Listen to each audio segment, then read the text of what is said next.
आज आहे नवरात्री. नवरात्रीचा पहिला दिवस आहे पिवळा आणि या दिवशी शैलपुत्री देवीची पूजा केली जाते.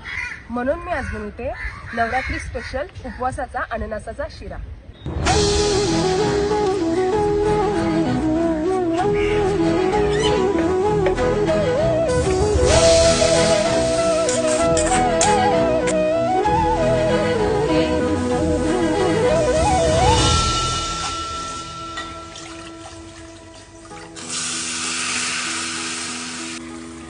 दुर्गे दुर्घट भारी तुझ विण संसारी, अनाथ नाथे अंबे करुणा विस्तारी. वारी वारी जन्म मरणाते वारी, हारी पडलो आता संकट निवारी.